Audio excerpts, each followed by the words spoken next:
Я обожнюю свої велосипеди. Обожнюю те відчуття, коли ти виходиш зі свіжими силами, сідаєш на велик і починаєш розкручувати педалі. Вони гріють мою душу, стоячи на самому видному місці в моїй квартирі, і я дуже їх люблю. Але час від часу всім нам стає нудно і хочеться чогось нового. Вітаю, швидкісні! З вами Дмитрочок, і сьогодні я хотів би поділитися з вами своїм топ-5 Fixed Gear велосипедів. А точніше поділитися з вами моїм персональним списком велосипедів мрії. Скажу чесно, я вже починав придивлятись до певних екземплярів, але війна докорінно змінила наше з вами життя, і велосипеди відійшли далеко не на перший план. Тож мені здалося, що роздуми на цю тему піднімуть всім нам настрій. Тема дуже добра і гарна, а готувати її було суцільною насолодою. Тож давайте для початку окреслимо коло пошуку. Звісно, мова піде про трекові велосипеди. З точки зору загального інтересу та технічних рішень мене цікавлять ці велосипеди. Але з точки зору естетики та особисто мого формату експлуатації, я надаю перевагу велосипедам з дюймовою різьбовою вилкою. Другий пункт. Я великий фанат сталевих велосипедів. Ці велики, що я мав до цього, були сталевими. Але сьогодні ми поговоримо не тільки про них.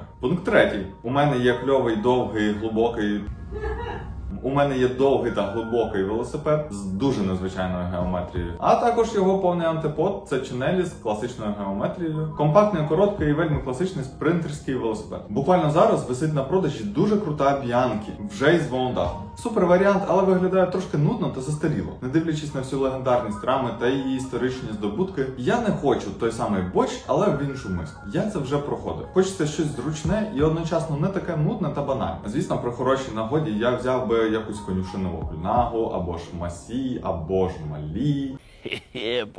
Чи може навіть ріг, або ж, до прикладу, GT-шки. Як на мене, особливо круто виглядають GT-шки національною збірною США, до розробки котрих, до речі, долучився Коїчі Ямагучі. І, звісно, перше, що кидається в очі, це незвичайна геометрія. Рами зазвичай виготовлені з труб Темпер, а вилки Колумбус. Рами безузлові. З особливостей я хотів би виділити верхні пера, які йдуть не в підсидільний вузол, а перетинаються з підсидільною трубою, трошки заходячи на верхню трубу. А також верхня труба, яка нібито прошита підсидільною. Ну і, звісно, торець верхньої труби з логотипом GT. Все це такі вишукані елементи та дрібнички, які створили єдине сприйняття бренду, так би мовити, фірмовий стиль. Ці ж прийоми використовуються і в шосе, і навіть в МТБ великах. Маркетинговий хід, який дуже добре спрацював. Така нібито дрібничка, але ти одразу можеш зрозуміти, що перед тобою саме GT. Також при виробництві рам не нехтували перемінним січенням труб та часто плющили їх так, аби надати жорсткості саме в тих площинах, в яких потрібно. А також вражає різноманіття матеріалів, з яких виготовляли рами. Особливо хочу звернути увагу на титанові виконання. Колір рами, шви, обробка – все. Звичайні форми в преміум виконанні. Тільки подивіться на ці шви.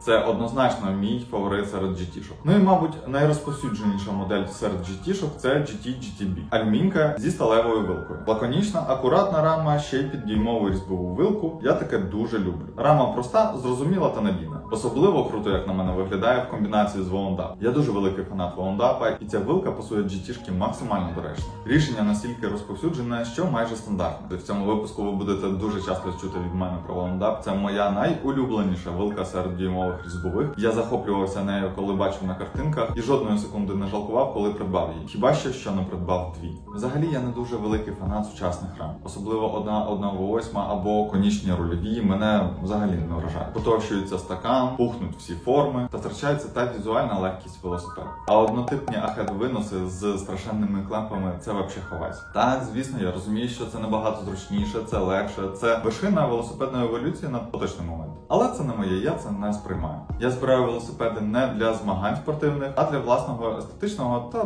практичного задоволення. Заради комунікації з деталями. Я не заперечую, є кльові стильні ахеди, наприклад, Salsa, Eclipse, Gramo та багато інших. Більш подробно я розповідав про виноси в випуску про виноси, але все ж таки переважна більшість з них і дюймові вилки. Ладно, їдемо далі. І наш наступний велосипед – це абсолютно легенда та надзвичайно рідкісний велосипед. А саме Cannondale Trek. Вулична ікона, герой сотень захоплюючих Fixed Gear роликів та постійний гість всіх топ-5. І на те є причини. По-перше, велик мав доволі непогану спортивну кар'єру. Велик мав прогресивні на свій час технологічні рішення. Це також алювелик зі сталевою вилкою. Січення основних труб було збільшене для забезпечення більшої жорсткості. Всі шви максимально ретельно оброблені. Велик виглядає охайно. Це вам не паралакси зі сквідами. Кольорова гама дуже обширна. Всі кольори доволі продумані та стильні. Що там казати, найпопулярніший варіант – це синій колір, який дуже легко може виглядати рагульським. Тут підібраний підібраний саме в такому тоні, щоб виглядати дорого і люксово. Графіка велосипеда максимально лаконічна, дуже личить фреймсету. Настільки лаконічна, що коли на велику починають з'являтися пробіли по фарбі, це може навіть додати певного шарму та оздобити раму. Рама виглядає однаково круто як в клін-луку, так і зашатаною. На щастя, рама алюмінь та не буде ржавіти, як дехто інший. They ask you how you are, you just have to say that you're fine when you're not really fine, but you just can't get into it because they would never understand. Сталева вилка доволі якісна та практична, має кругле січення пер та у разі завалу чи ДТП легко піддається ремонт, що буде окремим бонусом для вуличної експлуатації. Вилка личить цьому велосипеду, але особисто мені нагадує вилку від Рекорд. Та за пропорціями вилка не відповідає решті рам, трошки тонша. Тож особисто я надав би перевагу, звісно, що Воундап. Воундап трошки вирівняє як візуальний баланс, так і баланс ваги. А це ніколи не буде зайвим. До речі, хто з глядачів знає, чому на цих великах були саме сталеві вилки. Але знаєте, особисто мною цей велосипед сприймався завжди якось без особливого ентузіазму. Дорого, багато, десь хтось на ньому їздить,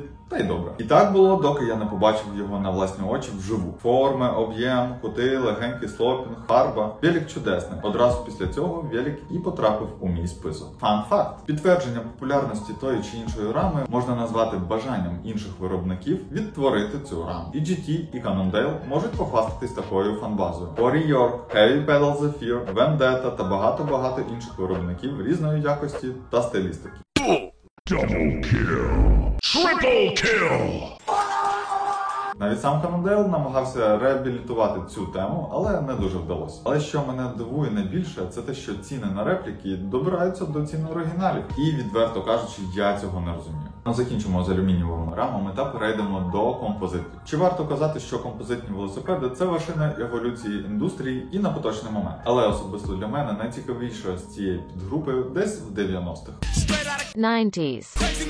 Ті золоті часи, коли ще велосипеди не мали такої кількості обмежень від UC, що приводило до прикольних форм та незвичайних технічних рішень. Велосипеди захоплюючі у всіх планах. До того ж, саме ранній композит використовував дюймові різьбові вилки, які я так сильно люблю. Але велосипеди цієї підгрупи мають собі дуже велику кількість викликів. Переважна більшість представників дуже рідкісні та дуже дорогі. Одночасно з тим, за майже 30 років вони мають дуже великий пробіг. Тож навіть з грошима знайти екземпляр у гарному стані – це справжній квест. Але квест цікавий, і хто його проходить, отримує винагороду найвищого рівня. Уважні глядачі одразу здогадаються, що першим ділом мова піде, звісно, про Антонове. Світова легенда, що виготовлена в Україні. Надзвичайно елегантні та сміливі рішення, геометрія та форми заворожують. А технічно настільки вдалі, що й донині професійні гонщики не поспішають з ними розлучатись. І так, я обожнюю всі моделі Антонова та хотів би собі будь-який. NA, Алін першої та другої генерації, всі вони достойні уваги. Оповідання з історико-технічними подробицями цих велосипедів затягнуть на окремий випуск. До речі, непогана ідея. Обов'язково напишіть в коментарі, якщо такий випуск потрібен. А в цьому випуску я розгляну їх з точки зору мого гіпотетичного володіння. Отже, почнемо по порядку. NA має дуже незвичну аерооптимізовану форму. Я не прибічник таких дивакуватих приколів, але NA особливий випадок. Велик має дуже глибоку посадку, що не так зручно для вулиць. Ще й 650 переднє колесо. Все це те, від чого я відхрещувався на початку випуску. І все те, на що я не став би дивитись у умовного лотуса чи зіпа. Але в конкретному випадку я готовий закрити на все це очі. Знайти або зібрати гарне 650 колесо – виклик, але реальний. А посадку можна вирівняти певними лайфхаками. Тож, при нагоді я взяв би собі таку раму. Окрім того, що рама дуже аеродинамічна, вона і супер жорстка. Площа поперечного перерізу просто космічна. Об'єми матеріалу вражаючі. Не вдаючись в подробиці,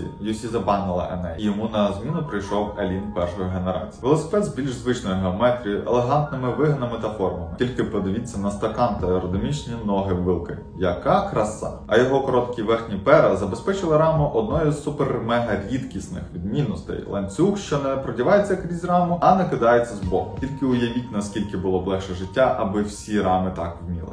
Окрім того, колесо, що поглинається під сидільною трубою, та елегантно вигнута нижня труба. Але, чесно кажучи, останній пункт більш на любителя. Дуже круто виглядає на голій рамі, але на колесах має певний зазор. Як би там не була, ця рама також відлетіла в бан, і їй на зміну прийшла друга генерація, яка виглядає сучасно навіть сьогодні. Окремо я хотів би відмітити графіку Антонова. Ретельно пропрацьовані логотип, деколі та кольорові схеми. Чарує подібність до авіаційних ліврей Антонова. Не велосипед, а справжній літак. Окрім повітряних кольорових схем, є ще й круті, агресивні червоні або чорні. Я можу довго нахвалювати Аліни. Безперечно, вони мають і недоліки, та слабкі місця, про які, я думаю, ми поговоримо в наступних випусках. Але, мабуть, найбільшим його недоліком є те, що всі ці рами викатані в стан тотальних дрів. Велик вийшов дуже вдалий, тож спортшколи, не маючи заміни, продовжують експлуатацію з купою тріщин, велики падають, ламаються, проходять жахливий кустарний ремонт і продовжують експлуатуватися. Я би розглянув варіант придбання фреймсету з дефектами під відновлення. Вельми цікава двіжуха, а заодно можна і дозволити собі на стандартний перекрас, який ти точно не дозволиш собі зробити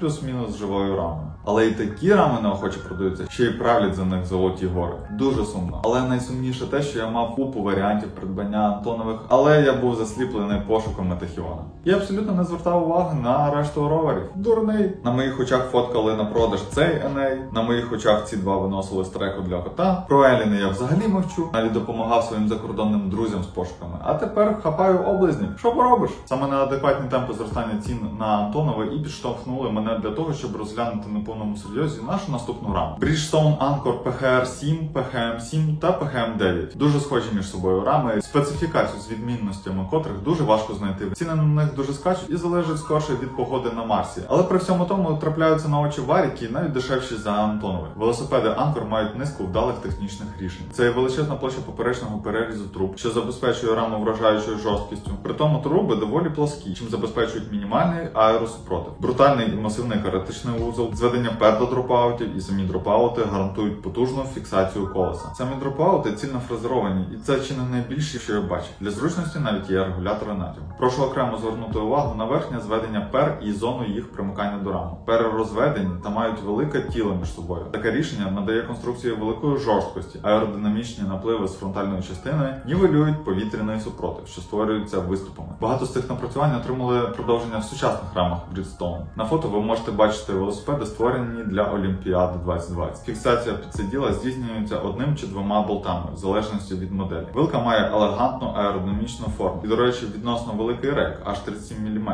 І це, мабуть, один з небагатьох великів, котрому я не хотів би поставити воундап. До речі, я не знайшов жодного варіанту з фотографіями, може хтось знайде, будь ласка, скиньте, буду дуже вдячний. До речі, а чи знали ви, що карбонові рами Bridgestone використовуються суто для жіночих заїздів? Це накладає одну характерну особливість. Як ви пам'ятаєте, японці не найвища нація, а тим паче тамтешні панянки. Тож таким хлопакам, як я, дійсно важко знайти раму за зростом. Рама йде у 3 розмірах, і найбільший 62-й найрідкісніший. Також однією з характерних японських особливостей є кольорові рішення. Вони дуже різноманітні, і вибір кольорів дуже широкий. Це часто щось різке та ядрёне, але є і більш спокійні універсальні схеми. Цікавою особливістю є те, що навіть одна і та сама кольорова схема дуже часто має різну схему накладання, що призводить до геть іншого сприйняття об'єму рами. Фарба може як підкреслити якісь геометричні особливості, так і приховати їх. Це варто враховувати, адже на перший взгляд одинакові велосипеди можуть складати абсолютно різне враження. Також Anchor славиться своєю популярністю серед кастом мальовок. В інтернетах представлено дуже багато різних вдалих варіантів. Але найбільшою його перевагою є те, що це останній карбоновий велосипед з дюймовою руляхою.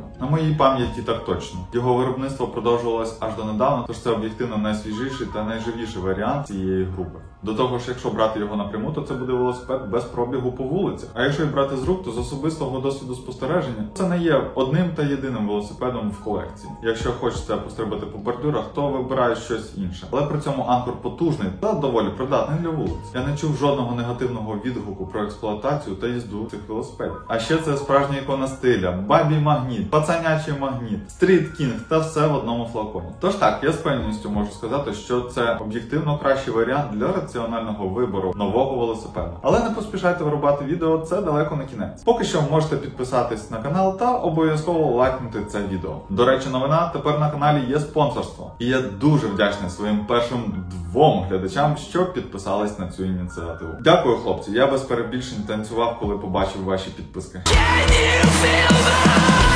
Для вас це дрібничка, а для мене глибоко мотивуючий фактор. Я вже створив телеграм-групу для спонсорів, де будуть проводитись анонси, опитування, голосування за вибір нових тем та деякі бонусні матеріали. Тож долучайтесь, будемо робити контент разом. А ми переходимо до нашої фінальної рами, в якій я можу пробачити всі недоліки. Чималеньку вагу, високу вартість, рідкісність і те, що переважна більшість з них на продажі – це S-розмір. Пані та панове, Look KG396. Справжній велосипед мрії. Велосипед, що займав призові місця на різноманітніших змаганнях. Велосипед насичений передовими технологіями свого часу. Саме 396 модель вже мала великий досвід від попередників образів, наприклад, 296-го, і стала ґрунтовною базою для створення подальшого 496-го. В 396-му немає таких масивних аеродинамічних напливів, має більш сучасну та легку форму порівняно з 296-м. І при тому це мало не останній лук, що їздив на квадратах. Особисто для мене це певна золота середина. Посилений каротичний вузол, товсті аеродинамічні труби, віж-боу на задньому трикутнику. Зацініть, як елегантно та вишукано виконано зажим підсиділка. Як ви могли помітити, еліптичний карбопідсиділ, що є незмінним компаньйоном цієї рами. Він їй відповідає як по часу, так і по духу, так і по решті параметрів. Та й взагалі весь підсидільний вузол, точніше вся ця зона велосипеда, це те, що можна розглядати годинами. Техно-насолода. Велик наче і товстий, а при тому виглядає легко та повітряно. До речі, велик зовсім не лайтвейт. Першочергова задача – це забезпечення високого рівня жорсткості. А недолік по вазі, якщо можна так сказати, компенсує аеродинаміка. Ви тільки порівняйте кількість вирізів та стиків фронтальної частини цього велосипеда з будь-яким іншим великом, про який ми говорили з вами сьогодні. І все це завдяки інтегрованій вилці. Рішення далеко не рядове і принесло рамі величезні переваги. А доповнює її один з найулюбленіших виносів – ергостем. До речі, одним з критеріїв цього випуску була дюймова різьбова рульова, але тут вже стоїть ідеальний винос. Тож закриємо на це очі. Я ж кажу, я можу пробачити цьому велику абсолютно все, навіть неможливість встановлення wound-up. Хоча деякі власники і встановлюють спрощену версію виносу без можливості регулювання. Такий апгрейд має певні переваги. По-перше, це зменшення ваги, збільшення довжини виноса та збільшення жорсткості цього вузла. От вам і гнучкість, навіть там, де ви її не очікували. Ну і звісно, кольорові схеми цих велосипедів просто чудесні. Це продумано до дрібниць, розміщення пропорцій, кольори, логотипи та розміщення деколей. Все. Рама настільки візуально потужна, що навіть самими виразними та яскравими колесами не дозволяє відвести увагу від себе. Хочу окремо згадати про кастомні мальовки. Як я вже казав, велик доволі дорогий, і на графічні рішення власники також не шкодували грошей. Що характерно, вдало зберегти фірмовий стиль. Як приклад, я хотів би навести ось цей біленький, або ж збірною США, або ж збірною Китаю, або ось цей, де деколі виконані буквально з золота. Моральна складова гонщика відіграє далеко не останню роль в змагальному процесі. І я впевнений, що сідаючи на цей велосипед, гонщики відчували себе на вершині світу. Власне, так воно і було. Так, КГ-396 все рідше і рідше трапляється на продажі у великих розмірах. Та й взагалі до моменту, поки я не побачив його на власні очі, для мене це був певного роду єдинорог з легенд. Але побачивши раз, його вже не забудеш. І я з впевненістю можу сказати, що це найбажаніший велосипед на поточний момент. Під час підготовки цього випуску я отримав величезне задоволення. А я прям кайфую. Найкращий день мого життя. Але в певний момент часу я задумався, чи це правда кльові велики, чи це чисто моя симпатія. І звернув увагу, що маю декілька велотоваришів, які мають абсолютно такий самий набір велосипедів. Наприклад, Астро з Анкором, Кадіком та Луком, який саме зараз перебуває в пошуках Еліна та Тахіона. Аміель з Анкором, Еліном та Зефіром. Ну і звісно, що Солол, який має буквально все, але